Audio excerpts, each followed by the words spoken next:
ক'ব?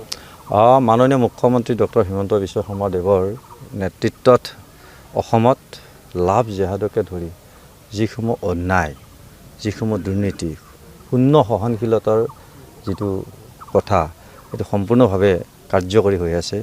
যোৱাকালি নলবাৰীৰ যিটো ঘটনা এক মানৱতাৰ চূড়ান্ত পৰ্যায় পাইছে। এজন ছাত্ৰ সন্থাৰ নলবাৰী জিলাৰ এটা আঞ্চলিকৰ সহকাৰী সাধাৰণ সম্পাদক মাধুৰ্য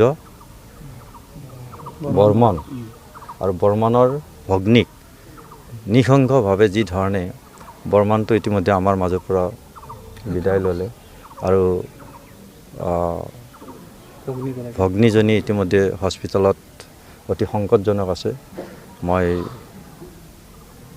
আমাৰ ভাতৃপ্ৰতিম মই যিহেতু সেই সদৌ ছাত্ৰ সন্থাৰ মজিয়াৰ পৰা আহিছোঁ, মাধুৰ্য বৰ্মনৰ মই আত্মাৰ সদ্গতি কামনা কৰিছোঁ, পৰিয়ালক সমবেদনা জ্ঞাপন কৰিছোঁ আৰু ভগ্নীক অতি যাতে দ্ৰুতভাৱে আৰোগ্য লাভ কৰে তাৰ কাৰণে ভগৱানৰ ওচৰত প্ৰাৰ্থনা জনাইছোঁ।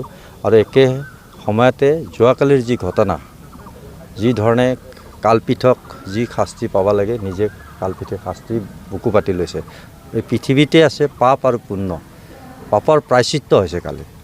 অন্তত ভৱিষ্যত দিনত লাভ জেহাদৰ নামত যি ধৰণৰ জঘন্য কাণ্ড হৈছে সকলো নিৰ্মূল কৰিব মাননীয় মুখ্যমন্ত্ৰী মহোদয় কঠোৰভাৱে এই ক্ষেত্ৰত সিদ্ধান্ত ল'ব। আমাৰ চৰকাৰে কোনো কাৰণতে লাভ জেহাদ তথা সমাজৰ অন্যায় কাম কেতিয়াও হ'বলৈ নিদিয়ে। গতিকে যিসমূহ এই অপকৰ্মত জড়িত হয় চূড়ান্ত শাস্তি পাব। লাভ জেহাদ ৰোধ কৰাৰ বাবে UCC নিচিনা এখন বিল ইতিমধ্যে সদন আহিছে, কংগ্ৰেছে এই ক্ষেত্ৰত বিৰোধিতা কৰে। কংগ্ৰেছ বিৰোধিতা কৰা কোনটোত কৰা নাই?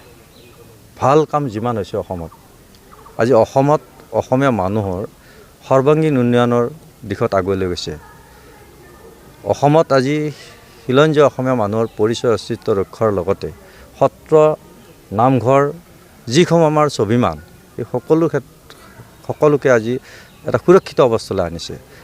তাত জানো কংগ্ৰেছে ভাল বুলি কৈছে? কেতিয়াও কোৱা নাই।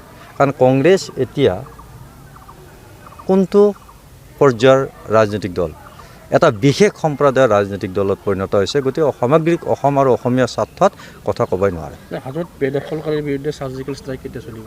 নিশ্চিতভাৱে কম দিনৰ ভিতৰত এটা কোৰ্টৰ এটা কেছ চলি আছে, সেইটো নিষ্পত্তি হোৱাৰ লগে লগে বৃহৎ আকাৰত হাজোত চাৰ্জিকেল ষ্ট্ৰাইক বুলি কয়, যি কয় ক'ব, কিন্তু বৃহৎ অবৈধ বেদখলৰ বিৰুদ্ধে উচ্ছেদ চলিব।